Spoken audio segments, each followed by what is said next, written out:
옆사람과 인사합시다. 하나님이 부르시는 음성을 들으세요. 이 족보 얘기를 가지고 하나님 부르시는 음성 듣는다, 참 매치가 안 되는데 말씀 잘 들어보시면 완전히 하나님의 부르시는 음성임을 알게 될 것입니다. 성경 자체가 하나님의 음성 기록입니다. 음성 기록. 홍해를 통해서 무엇을 말씀하십니까? 하나님의 언약이 방해되는 것은 아무리 바다라도 언약을 막을 수가 없다. 갈라진다. 요단도 여리고도 사자굴도 풀무불도 마찬가지잖아요. 족보를 통해서 하나님이 우리를 부르시는 음성이 있습니다. 그것을 찾고 언약으로 붙잡기를 바랍니다. 첫 번째, 다윗 가문을 통해서 하나님이 당신을 부르시는 소리를 들으시기 바랍니다. 오늘 본문은 예수 그리스도의 육신의 혈통인 다윗 가문의 이야기거든요. 사무엘하 7장 16절, 내 집과 내 나라가 내 앞에서 영원히 보존되고 내 왕위가 영원히 경고하리라 하셨다 하라. 하나님은 다윗에게 언약을 주셨습니다. 내 시로 내 왕조를 견고히 하겠다. 그런데 그대로 되었습니까? 420여 년 그 가운데 아합 왕, 이스라엘의 아합 왕의 딸 아달랴가 7년 동안 통치한 적도 있었거든요. 그리고 마지막에는 시드기야가 얼마나 처절하게 붙들려 갑니까? 그 시드기야 왕 앞에서 그 아들들이 다 살해당하고 시드기야는 두 눈이 뽑힌 채 쇠사슬에 결박되어서 1500km 거리를 맨발로 끌려갔거든요. 철저하게 망한 것입니다. 하나님께서 약속하셨는데 왜 계약을 파기한 것입니까? 그러나 우리는 그 사건을 보면서 그 계약, 그 너머를 보게 됩니다. 그게 끝이 아니라는 거거든요. 이미 그 이전부터 하나님께서 약속하셨습니다. 흘러내려오는 이야기가 있었고 이미 암시하고 있는 그런 내용들이 있었거든요. 창세기 49장 10절에 보면 규가 유다를 떠나지 아니하며 통치자의 지팡이가 그 발 사이에서 떠나지 아니하기를 실로가 오시기까지 이르리니 그에게 모든 백성이 복종하리로다. 이 말씀은 야곱이 유다에게 한 축복의 내용입니다. 규는 통치자의 지팡이를 말하거든요. 통치자의 지팡이가 발 사이에서 떠나지 아니했다라는 뜻이 뭐냐면 계속해서 어머니의 태 속에서 왕들이 나온다, 이 말입니다. 왕권이 계속 이어진다라는 뜻이거든요. 실로가 오시기까지, 메시아가 오시기까지 다윗 왕조가 이어진다라는 것입니다.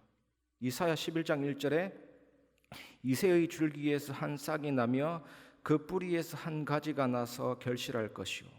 이새, 다윗의 아버지잖아요. 그 이새의 줄기에서 한 싹이 나며, 역시 미래형입니다. 여기에서 한 싹은 장차 오실 메시아 예수 그리스도를 이야기하는데 그 답이 어디에 있습니까? 그게 마태복음 1장 1절이잖아요.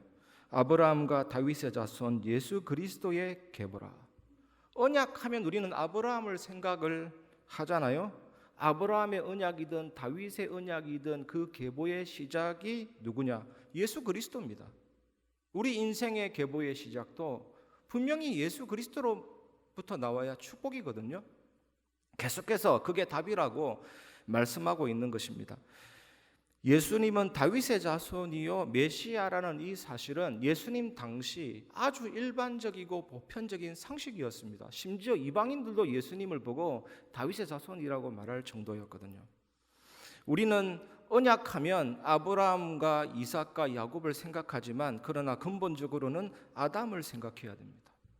낙원인 에덴에서 생명나무를 따먹고 영생하도록 지어진 아담이 선악과 따먹고 하나님과 계약을 파기하고 하나님의 언약을 어기고 하나님으로부터 쫓겨났잖아요. 그때부터 죽음이 들어오게 된 겁니다. 죽음은 창조의 일부가 아닙니다. 아담이 선악과 따먹음으로 죽음이 들어왔습니다. 그래서 공기도 죽고 자연 환경도 죽고 나무도 죽고 다 죽게 된 것입니다. 그 어느 것 하나 죽지 않게 된 것이 없죠. 그래서 하나님이 사람의 몸을 입고 이 땅에 오실 수밖에 없는 것이죠. 하나님의 형상대로 지어진 인간이 하나님과 함께 생육하고 번성하고 땅을 정복하고 다스려야 온 우주 만물도 그 은혜에 흡족하게 젖어 들어갈 텐데, 죄가 들어오고 하나님으로부터 분리되고 쫓겨나가고 마귀에게 잡혀서 정신적인 육신적인 문제 죽고 지옥 가고 망하게 됐으니, 하나님이 창세전에 예정하신 그리스도를 이 땅에 보내셔서 십자가에서 죽으시고 부활하심으로 사단의 권세, 재앙 권세, 지옥 권세 깨뜨리시고 죽음에서 부활하시고 피 흘린 그 사건을 믿으면 우리의 모든 원죄와 자범 죄가 다 용서되고 죽음도 사망도 다 이기게 되는 완전한 승리를 우리에게 주신 것입니다. 그 사실 믿을 때 성령께서 내주인도 역사하시고 드디어 하나님과의 무한한 소통 속에서 응답과 영적인 권세와 세계 살리고 하늘 군대가 늘 보호하고 응답의 역사가 일어나게 된 것입니다. 여러분, 하나님이 택하신 자들을 부르시고 또 부르시고, 그게 언약이거든요. 구약할 때 약자, 신약할 때 약자, 그 약이 히브리어로 브리트, 하나님과의 관계를 말합니다. 고아를 그냥 데리고 살면 유괴입니다. 하지만 양자법을 거쳐서 족보에 올리고 입양시키면 법적인 자녀가 되잖아요. 남녀가 그냥 살면 동거인데 결혼 예식을 거쳐서 법적인 부부가 되면 법적인 관계가 되는 겁니다. 고대 헷 족속은 쌍방간에 약속할 때 피를 뒤집어 썼다잖아요. 짐승을 죽이고 쌍방간에 언약 어기면 이렇게 죽임을 당한다 했잖아요. 고대 근동 지역에서 전쟁이 벌어져서 한 나라가 승리하면 정복자는 피정복자에게 나의 서굴라, 나의 친구여, 피정복자는 정복자에게 나의 아둠, 나의 주인이여 약속을 딱 맺죠. 창세기 15장에 보면 고기를 쪼개고 하나님의 횃불만 통과했습니다. 너가 약속을 어기면 내가 죽겠다. 그게 십자가잖아요. 십자가는 비극적이고 우발적인 사건이 아닙니다. 십자가는 예수님이 오신 목적이고 미리 약속된 사건이고 아브라함과 다윗의 계보의 시작입니다. 언약 자손의 계보의 시작입니다. 우리를 언약 족보로 넣어주실 그 은혜라니까요. 예수님이 이 땅에 오신 목적은 십자가 사건 때문입니다. 십자가에서 죽으시고 부활하셔서 사탄 재앙 지옥 권세를 깨뜨리시고 우리의 모든 문제를 해결했습니다. 그래서 예수님을 구주로 영접하는 것, 그러면 하나님은 나의 하나님이 되고 하나님은 나의 아버지가 되고 나는 하나님의 자녀가 되고 법적으로 손가락을 맺듯이 언약적인 관계가 딱 되는 거죠. 족보 속에 들어가게 되는 거죠. 그래서 하나님의 자녀가 됐다라는 것은 영적인 복뿐만 아니라 이 땅에 살 때 현세적인 복도 있는 것입니다. 모든 응답이 오게 되는 것입니다. 이것이 은혜 언약이라고 합니다. 은혜라고 합니다. 얼마나 감사합니까? 언약은 또 쌍방 계약이 아닙니다. 하나님이 맺으신 언약은 쌍방 계약이 아니라 일방적이죠. 그 내용이 뭐냐? 항상 부르시고 부르시는 것입니다. 언약 백성 이스라엘이 계속 망할 때 부르시고 부르시는 것입니다. 선지자를 보내셔서 나는 그의 아버지가 되고 그는 내게 아들이 되리라. 끝없이 부르시고 부르시는 것입니다. 이것이 언약이죠. 우리는 예수 그리스도를 통하여 언약의 족보 속에 뛰어 들어간 존재입니다. 하나님께서 우리를 그 속으로 부르셨습니다. 다윗 가문을 통해서 그 하나님의 음성을 들으시기를 주님의 이름으로 축복합니다. 갈라디아 3장 28절 29절 너희는 유대인이나 헬라인이나 종이나 자유인이나 남자나 여자나 다 그리스도 예수 안에서 하나이니라. 너희가 그리스도의 것이면 곧 아브라함의 자손이요 약속대로 유업을 이을 자니라. 유대인이나 헬라인이나 자유인이나 종이나 남자나 여자나 다 예수 그리스도 안에서. 이 말이 뭡니까? 예수 그리스도 안에서, 창세전에 그리스도 안에서 하나님 자녀 되도록 선택해 놓은 거거든요. 구원받도록 결정해 놓은 거거든요. 그 예정된 사람이라는 뜻이고, 너희가 그리스도의 것이면 이거는 또 구원받은 사람은 이라는 말이잖아요. 그러면 아브라함의 자손이요, 우리가 유대인이 된다라는 말이 아닙니다. 지난주 강단 말씀처럼 할례 이럴 때 이제 여러분 이해되시죠? 남성 생식기의 표피만 뺀 것이 아니고 생식기 전체를 제거하는 사건을 의미하기 때문에 아브라함은 자녀를 낳을 수 없고 이삭은 없는 존재라니까요. 마태복음 1장의 족보 다 지워야 돼요, 사실은. 그런데 혈통으로나 육정으로나 사람의 뜻이 아니고 하나님께로부터 난 족보들이 마태복음 1장에 나온 그 이름들이라니까요. 아브라함의 자손 된 거 맞습니까? 안 맞습니까? 당연히 맞죠. 예수 영접 자체가 아브라함의 자손의 그 족보 속으로 입적된 거라니까요. 우리가 받는 세례도 마찬가지입니다. 우리 개신교회는 머리에다가 물만 올리지만 원래는 침례입니다. 물 속에 들어가서 너는 죽었다, 나올 때 너는 다시 태어났다, 이거거든요. 그게 갈라디아 2장 20절이잖아요. 내가 그리스도랑 십자가에 못 박혔다. 구원이 왜 모든 문제 해결입니까? 여러분이 가지고 있는 그 문제 있잖아요. 자세하게 따지면 대개는 옛사람에 속한 그 문제 때문에 지금 고민하는 거예요. 이미 죽어버린 그 문제 때문에 고민하는 거잖아요. 그 옛사람을 이미 죽어주셨다니까요. 십자가에서 이미 나는 못 박혔고 끝났다니까요. 그 믿음을 가질 때 집착이든 중독이든 이기게 되는 거예요. 죄든 세상이든 다 정복하고 저항할 힘이 생기고 정복할 힘이 생기는 거예요. 그런 아브라함의 자손이 된 겁니다, 여러분. 얼마나 감사합니까? 아브라함과 다윗의 자손 예수 그리스도의 세계로 우리가 뛰어 들어가게 된 거라니까요. 영적인 아브라함의 후손이 된 거라니까요. 그러면 아브라함, 이삭, 야곱, 요셉, 언약의 족보 속에 있는 족장들이 어떤 응답을 받았는지 잘 보시기 바랍니다. 우리의 삶은 어떻게 될까요, 여러분? 그래서 아브라함 가문, 다윗 가문의 답은 예수 그리스도입니다. 우리는 예수 그리스도를 통해서 그 가문의 일원이 되었다니까요. 여러분, 예수님은 십자가 지시기 전에 굉장히 감정적으로 극도의 스트레스를 받았거든요. 그래서 겟세마네 기도 보면 피땀을 흘리셨잖아요. 혈관이 파열되고 땀샘이 파열돼서 피가 나올 정도로. 그리고 그러니까 극도의 탈수 증세가 있었고 쇼크 상태로 신체가 급격히 붕괴돼서 그 채로 십자가에 고난당하시고 죽으시고 모든 문제를 해결하셨는데, 요한복음 19장 30절에 예수께서 신포도주를 받으신 후에 이르시되 다 이루었다 하시고 머리를 숙이니 영혼이 떠나가시니라. 예수 그리스도께서는 삶 전체를 통해서 하나님의 뜻을 완전히 다 이루셨습니다. 그리고 예수님은 나를 대신해서 십자가를 지시고 죽임 당하셨기 때문에 모든 사단의 권세, 재앙과 지옥 권세 모든 문제를 다 끝냈죠. 이것을 믿을 때 하나님의 자녀가 되고 천국 백성 되는 거고, 나를 의롭다 하시고 선언해 주시고, 어느 정도인 줄 아십니까? 의인하니까 그냥 의인이겠지 생각하지 마세요. 하나님 보시기에는 죄를 한 번도 지은 적이 없는 자처럼 취급해 주시는 게 의인이라니까요.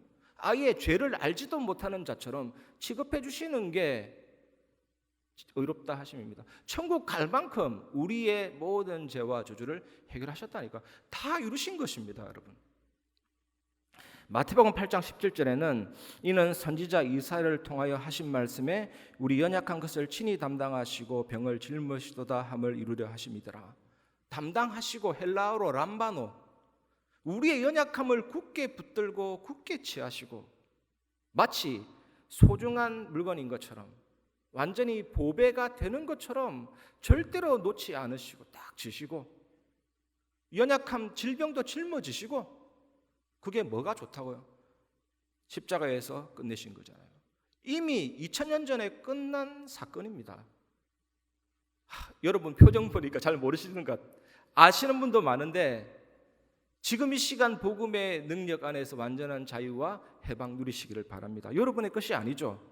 히브리서 2장 14절에 자녀들은 혈과 육에 속하였음에 그도 또한 같은 모양으로 혈과 육을 함께 지니심은 죽음을 통하여 죽음의 세력을 잡은 자 곧 마귀를 멸하시며.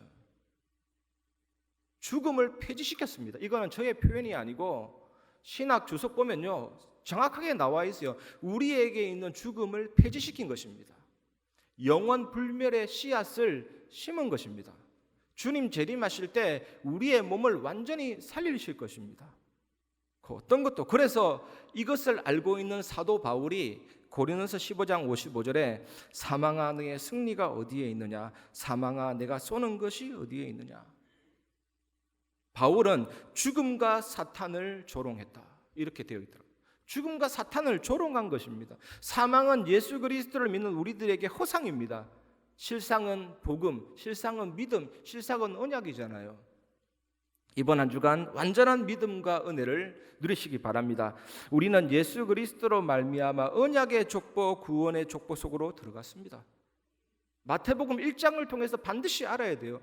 그래서 처녀가 잉태의 아들을 낳을 것이니 임마누엘이라 하리라. 그 주님이 나와 함께 하심으로 나는 그 세계 속으로 들어간 다른 세계에 속한, 이 땅에 살지만 하늘에 속한 하나님의 자녀구나. 그 확신만 딱 가져도 모든 응답이 한 주간 쏟아지게 될 줄 믿습니다. 다윗 가문을 통해서 우리를 부르신 하나님의 음성을 들으시기 바랍니다. 그리고 두 번째로 생각해 보아야 될 것은 하나님의 부르시는 음성은 은혜의 음성임을 기억하시기 바랍니다. 마태복음 1장 7절에서 9절, 솔로몬은 르호보암을 낳고 르호보암은 아비야를 낳고 아비야는 아사를 낳고 아사는 여호사밧을 낳고 여호사밧은 요람을 낳고 요람은 우시야를 낳고 우시야는 요담을 낳고 요담은 아하스를 낳고 아하스는 히스기야를 낳고. 솔로몬은요, 처음에는 하나님을 잘 섬겼는데 나중에 부인이 1000명이나 되니까 그 부인들이 가지고 온 우상으로 인해서 이스라엘이 우상국가가 됐습니다. 그 결과 그 아들 르호보암 때 나라가 두 조각이 나버린 것입니다. 아비야는 처음에는 하나님을 경외했지만 결국 우상숭배에 빠지고 사악해서 타락하게 된 것입니다. 그 아들 아사는 딱 10년간만 하나님을 섬겼고 이후에는 타락했죠.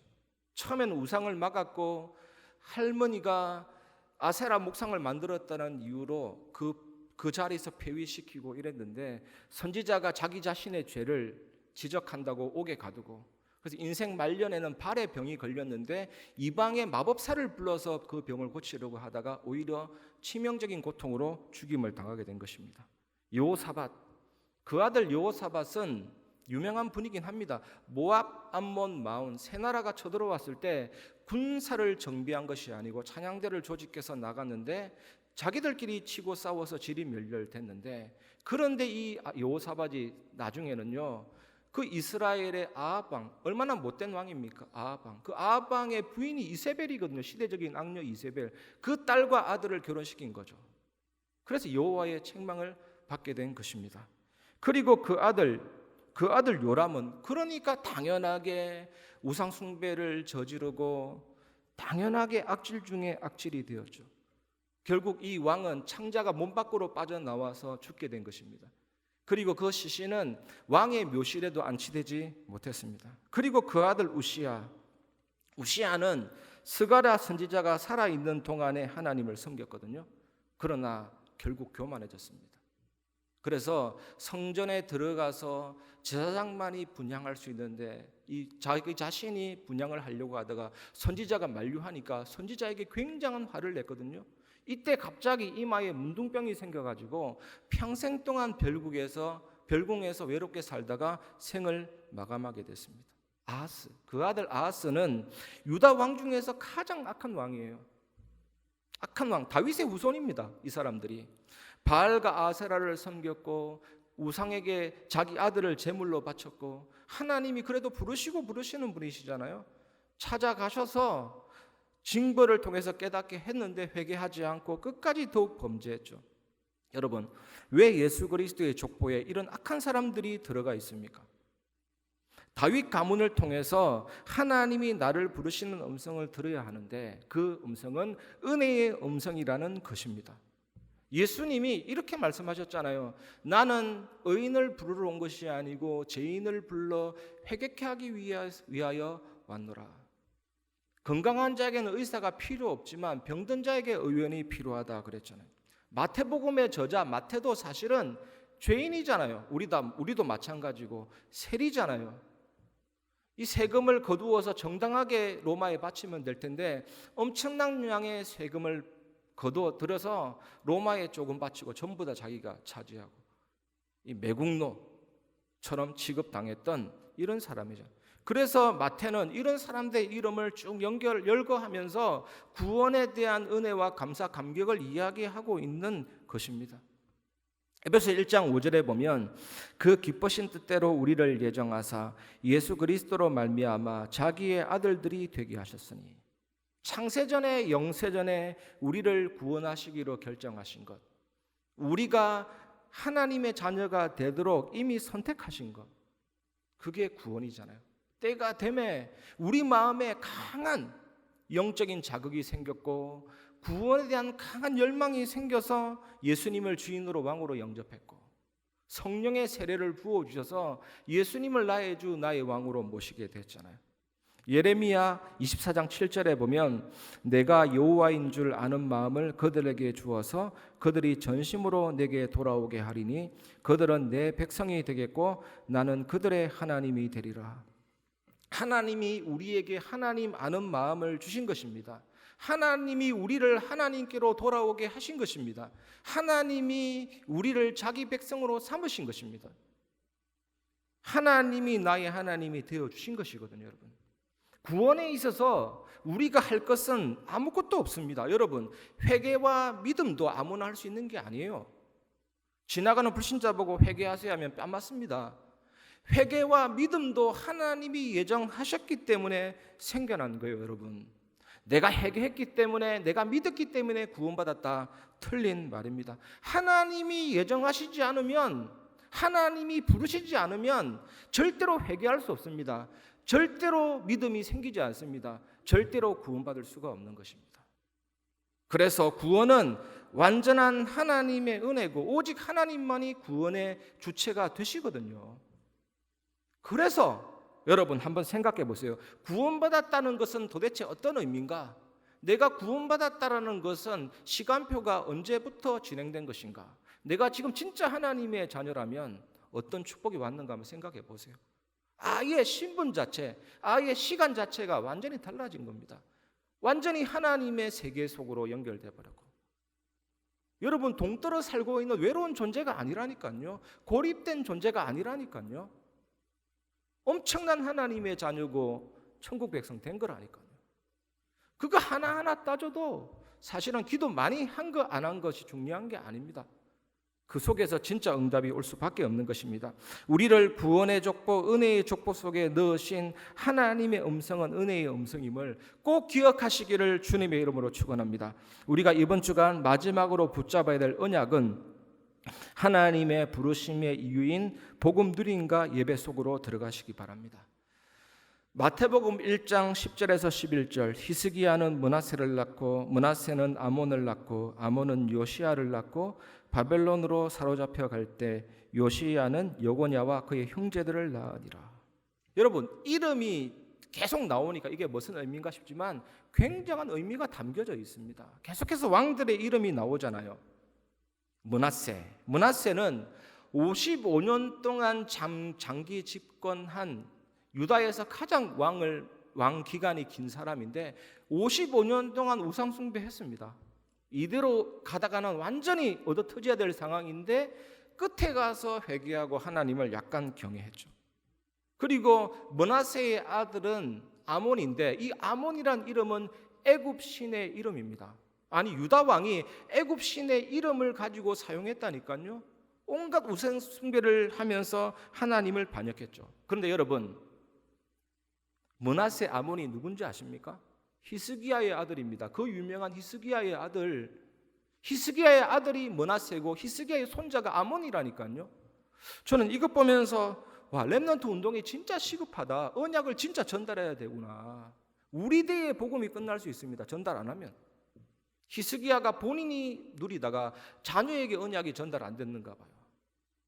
그런데 지금 전 세계를 보면요, 유명한 목사님들, 시대적인 부흥사의 아들이 대개는 안 되는 경우가 참 많아요. 이게 흐름인 것 같아요. 저도 정신 차려지는 거죠. 우리 아들들 생각하고 우리 렘넌트 생각하고 생명을 걸어야 됩니다. 우리가 이 언약을 후대에게 전달하지 않으면 안 되는 거거든요. 여고냐는 여러분, 여고냐가 엄청난 진짜 세상 말로 진짜 안 해야 될 짓을 한 왕인데 이 하나님이 선지자를 보내서 잘못된 부분을 딱 지적하고 적은 하나님의 말씀이 적힌 두루마리를 줘가지고 회개하도록 했는데 이 여고냐라는 왕이요, 한 장씩 찢어가지고 화로에 태웠습니다. 화로에 태웠다니까요. 어떻게 됐습니까? 이 사람 완전히 구덩이에 빠져가지고 비참한 세월을 맞이하였죠. 이렇게 해서 이스라엘이 그 다음 주에 나오는데 바벨론 포로 사건이 나오는 거예요. 쭉 이렇게 왕들 이야기를 하면서 제가 설명드리지 않는 인물이 3명 나옵니다. 유다 왕조 20명 가운데 딱 3명밖에 없어요. 다윗하고 포함하면 4명밖에 없다니까요. 20명 중에 4명. 이 3명, 다윗을 빼고 이 3명, 요담, 히스기야, 요시야. 이 3명의 인물에게 공통적으로 붙는 표현이 있습니다. 그게 뭐냐? 열왕기하 22장 2절, 요시야가 여호와 보시기에 정직히 행하여 그의 조상 다윗의 모든 길로 행하고 좌로나 우로나 치우치지 아니하였더라. 다윗의 모든 길로 행하고, 여러분 요셉이라든지 다윗이라든지 구약의 인물들 있잖아요. 다 예수 그리스도를 예표하는 인물들입니다. 부분적으로 볼 때 요셉이 이랬구나, 다니엘이 이랬구나, 지만 그 인물 전체가 예수 그리스도를 예표하고 있는 것입니다. 계시하고 있는 것입니다. 특히 다윗은 예수 그리스도를 계시하고 있는 거죠. 시편 22편 1절 2절에 보면 다윗이 얼마나 고난 가운데 하나님 어찌하여 나를 버리셨나이까, 어찌하여 나를 돕지 아니하시며 멀리서도 내 신음소리를 듣지 아니하시고, 막 그런 고민을 얘기하잖아요. 예수님이 십자가에서 다윗의 고난의 이 고백을 그대로 인용했잖아요. 엘리 엘리 라바 사막다니 어찌하여 나를 버리셨나이까. 그게 다 성취된 거예요. 예수님이 시편을 성취 많이 하셨거든요. 시편 16편에 보면 내가 여호와를 항상 내 앞에 모시며 그가 내 오른쪽에 계심으로 내가 흔들리지 아니하리로다. 그러므로 내 마음이 기뻐하고 내 영혼도 즐거워하며 내 육체도 안전히 살리니 주께서 내 영혼을 소홀히 버리지 아니하시고 주의 거룩한 자로 멸망시키지 않을 것이미로다. 이 죽으심과 부활을 다윗이 고백했잖아요. 시편 133편에는 보라 형제가 연합하여 동거함이 어찌 그리 선하고 아름다운고. 함께 연합 동거. 우리 기독교 신앙에서 가장 핵심입니다. 예수님이 영세전에 영원전에 말씀이고 로고스고 생명이고 빛이신데 사람의 몸을 입고 이 땅에 오셨잖아요. 성육신. 이분이 갈보리산에서 죽으시고 부활하사 사탄 재앙 지옥 권세를 완전히 깨뜨리셨잖아요. 그리고 부활 승천하셨고 마가다라 방에 임재하셨고 우리 속에 계시잖아요. 이 사실을 믿을 때 어떻게 됩니까? 제가 늘 얘기합니다. 예수 그리스도 속에 들어가 있었기 때문에 그의 죽으심과 부활과 모든 은혜가 나의 것이 되는 겁니다. 그게 함께 연합 동거. 다윗이 완벽하게 이 언약을 얘기했잖아요. 그 다윗의 길로 행했다. 그리고 여호와 보시기에 정직히 행했다. 좌로나 우로나 치우치지 않았다. 이게 뭐냐? 예배를 의미합니다. 골로새서 3장 16절 그리스도의 말씀이 너희 속에 풍성히 거하여 모든 지혜로 피차 가르치며 권면하고 시와 찬송과 신령한 노래를 부르며 감사하는 마음으로 하나님을 찬양하고. 그리스도의 말씀이 풍성히 거하는 것, 그리스도의 말씀이 충만한 것, 이게 성령 충만함이거든요. 이 말씀이 풍성하게 거하고 성령 충만하면 성삼위 하나님과의 관계가 깊어지고 그 은혜로 더 말씀이 더 깨달아지고 충만해지고 예배가 살아나게 됩니다. 시와 찬송과 신령한 노래를 부르며 그랬잖아요.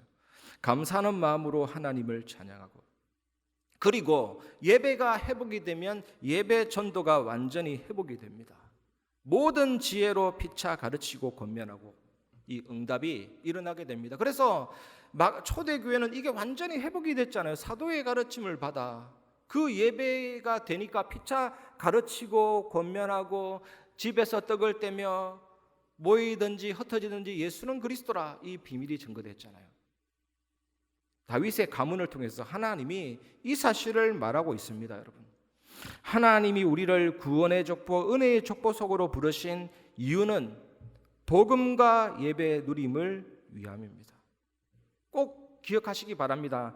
그러면 이 속에서 나타나는 역사가 있습니다. 그게 성삼위 하나님과 보좌의 축복이 나타나는 거죠. 완전하신 하나님이 완전하게 일을 하십니다. 그리고 말씀을 완전히 성취하시고 이 예수 그리스도가 십자가에서 다 이루신 것입니다. 이 성령께서 우리 안에 들어오셔서 예수 그리스도께서 하신 모든 것들을 기억나고 생각하게 하사 결론나게 하시고 정인되게 하시는 거잖아요. 그 성삼위 하나님께서 영력, 지력, 체력, 경제력, 인력을 예배 때마다 부어주시고 하나님이 내 안에 계시다. 이거는 하나님의 보좌가 내 안에 있고 시간, 공간 초월의 역사가 내 안에 있고 세계 살릴 빛이 내 안에 있다. 여러분 아프신 분들 혹시 연약한 분들이 있으면 이건 묵상하세요. 호흡을 하면서 이 엄청난 역사가 내게 있는 건 무한한 생명력이기 때문에 이 생명력이 하나님이 내 안에 심어놓은 형상과 영혼과 나의 삶을 완전히 살려낸다니까요. 그러면서 목회자, 중직자, 렘넌트 살릴 만큼의 기력을 회복하고 힘을 부어주신다니까요. 이런 하나님의 시간표와 하나님의 것으로 절대 불가능에 도전할 수 있습니다. 안 된다는 세상 말이고 그 어떤 것도 하나님 앞에는 불가능이 없습니다. 도전하게 됩니다. 무한세계의 힘, 이게 뭡니까? 완전한 힘을 누릴 수 있게 되는 거거든요. 체험하시기 바랍니다. 당연히 이 축복 누리면 플랫폼이 되는 거죠. 막 꽉 막힌 게 아닙니다. 하나님이 내 안에 계신데 막혔다? 그럴 리가 없습니다. 완전히 열리게 됩니다. 하나님이 내 안에 계시다? 당연히 영안이 열리고 다 보이게 됩니다. 하나님이 내 안에 계시다? 완전히 복음이 증거되는 안테나의 역사가 일어나게 되는 겁니다. 그리고 우리 교회는 아이들이 살아나는 아이들의 뜰, 모든 치유받을 분들과 기도하는 분들이 모여서 기도하는 기도의 뜰. 아이고 죄송합니다. 전에도 그랬는데 두 분. 그 다음에 다민족들을 살리는 이방인의 뜰, 이것이 회복될 줄 믿습니다. 이 축복을 누리는 교회가 우리 취임예배 제목처럼요, 사람의 능력이 필요 없는 교회, 교회다운 교회가 됩니다. 이번 한 주간 이 사실을 최고로 누리시기를 주의 이름으로 축원합니다. 말씀을 마무리하겠습니다. 여러분, 구원과 은혜의 족보 속으로 들어간 우리는 아무것도 염려할 것이 없죠. 첫 번째 결론은 하나님의 계획이면 기도 안 해도 응답이 옵니다. 이거는 기도하지 마라, 기도 무용론을 얘기하는 거 아닙니다. 극단적으로 이야기하자면 그렇습니다. 진짜 그렇거든요. 기도를 많이 하는 게 중요한 게 아닙니다. 많이 하면 물론 좋은데 기도의 질, 기도의 내용이 더 중요한 거죠. 여러분 테스트 한번 해보세요. 여러분 하나님 자녀가 분명하기 때문에 기도 안 하고 하루 종일 지내도 정말 필요한 부분들, 창세전에 예정하신 뜻대로 결정된 대로 일이 진행되기 때문에 그 계획은 이루어집니다. 응답은 오는데 대신 우리는 영적인 존재이기 때문에 굉장히 피로감과 함께 응답이 오는데 힘듭니다. 제가 해보니까 알겠더라니까요. 그러지 마시고 1초든 2초든 10초든 기도에 하나님 바라보는 그게 더 중요합니다. 조금만 하나님 바라보고 하나님을 집중하면요, 하나님이 뜻과 계획 알려주시잖아요. 그래서 예배가 중요한 겁니다. 오늘 다 전달되었음을 믿습니다. 요한복음 4장 24절에 영과 진리로 예배할지니라, 하나님의 성령으로 하나님의 말씀으로 예배할지니라. 선순환 관계잖아요. 영적인 발전기, 영적인 시스템입니다. 말씀 충만하면 성령 충만하고 성령 충만하면 말씀 충만하고 끝도 없이 가는데 땅 끝까지 이르러 내 증인들이라. 그까지 간다니까요. 여러분 어떤 것이든 누리시기 바랍니다. 두 번째, 하나님의 계획이면 전도 안 해도 전도가 되어집니다. 이거는 전도 무용론 아닙니다. 전도 필요 없다가 아닙니다. 여러분 사도행전 13장 48절에 영생을 주시기로 작정된다는 다 믿더라. 우리가 전도 이전에 이미 그것부터 믿어야 돼요. 영생 주시기로 작정된 자는 다 결정되어 있습니다. 세계복음화는 반드시 이루어질 겁니다. 작정됐기 때문에. 그래서 때가 되면 진짜입니다. 그 사람 마음을 하나님이 찔러주시고 그 사람 마음이 그동안은 육신에 찌들려 있는데 어느 날 때가 되면 강한 구원받고 싶은 열망이 폭포수처럼 그 사람에게 부어진다니까요. 그래서 기도가 중요한 것이죠. 전도 캠프 할 때도 이 믿음 가지고 사람 구경만 하고 와도 돼요. 진짜로 현장 분석만 하고 와도 돼요. 하나님이 이렇게 역사하십니다. 세 번째, 그래서 모든 순간에 하나님의 기쁘신 뜻과 정확한 계획을 찾으시기 바랍니다. 이게 제일 중요한 겁니다. 하나님이 작정하시고 예정하시고 창세전에 영세전에 과거 현재 미래 영원 속에서 일어나는 모든 사건을 결정해 놓았거든요. 그 뜻밖의 일이나 우연이 없습니다. 여러분 생각에 이제는 갑자기 무슨 일이, 뜻밖의 무슨 일이, 그거 다 지우시기 바랍니다. 전부 다 하나님이 다 결정해 놓고 움직이고 있는 거거든요. 그래서 신앙생활이 깊어지면 깊어질수록 없어지는 단어가 원망이나 상처 다 없어집니다. 하나님이 필요하니까, 하나님이 원하시니까 그런 사건도 오는 거거든요. 우리 교회 지금 2022년도 모든 것은 하나님이 하신 일이거든요. 하나님께 감사와 찬양, 영광 돌릴 일밖에 없는 것입니다.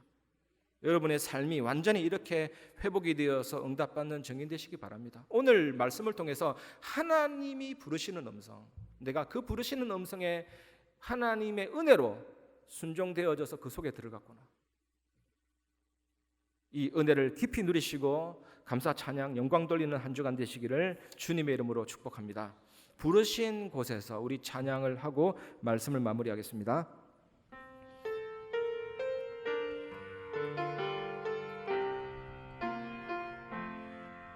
따스한 성령님, 따스한 성령님, 마음으로 보내 내 몸을 감사며 주어지는 평안함, 만족함을 느끼네. 사랑과 진리에